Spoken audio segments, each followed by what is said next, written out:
ملتان کا شمار پاکستان کے ان شہروں میں ہوتا ہے یہاں یوم عاشور کے موقع پر ایک بڑی تعداد میں ماتمی جلوس نکالے جاتے ہیں۔ ایک اندازے کے مطابق شہر کے مختلف علاقوں میں ذوالجناح، علم اور تعزیے کے لگ بھگ 410 ماتمی جلوس نکلتے ہیں، لیکن ان میں بڑی تعداد تعزیے کے جلوسوں کی ہوتی ہے۔ تاہم 300 سے اوپر نکالے جانے والے تعزیوں میں نمایاں مقام اندرون شہر کے پاک گیٹ سے برآمد ہونے والے قدیمی استاد اور شاگرد کے تعزیوں کو ہی حاصل ہے۔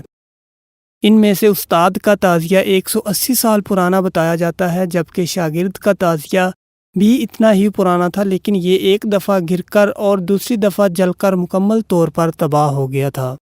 روایت کے مطابق لکڑی پر کنندہ کاری اور چوب کاری کے ماہر استاد پیر بخش نے حضرت امام حسین سے عقیدت کے اظہار کے لیے 1825 میں یہ شاندار تعزیہ تیار کیا تھا۔ بعض لوگوں کا کہنا ہے کہ استاد کو اس کی بناوٹ اور سجاوٹ میں 5 سال کا عرصہ لگا، جبکہ بعض لوگ یہ مدت 16 سال بتاتے ہیں۔ شاگرد کا تعزیہ تیار کرنے والے ہنرمند کے بارے میں معلومات کم ہی دستیاب ہیں، تاہم کچھ لوگوں کا کہنا ہے ان کا نام الہی بخش تھا اور وہ استاد پیر بخش کے شاگردوں کی اس ٹیم کا حصہ تھے جس نے استاد کا تعزیہ تیار کیا تھا۔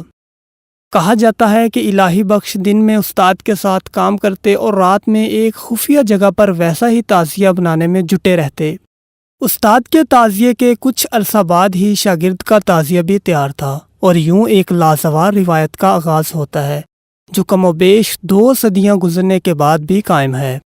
ملتان میں آج بھی تعزیوں کی مرکزی جلوس کی قیادت استاد کا لافانی تعزیہ کرتا ہے، جس کے پیچھے شاگرد کا تعزیہ اور پھر دوسرے تعزیے ہوتے ہیں۔ استاد کا تعزیہ مکمل طور پر ہاتھ سے بنا ہوا ہے اور اپنی اصل حالت میں موجود ہے۔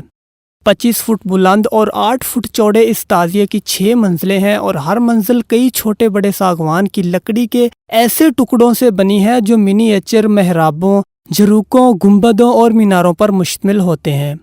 استاد کے تعزیے کی جٹت میں کوئی میخ استعمال نہیں ہوتی، بلکہ مختلف حصوں کو ایک دوسرے میں پیوست کر کے فن کا یہ اعلیٰ نمونہ مکمل کیا جاتا ہے۔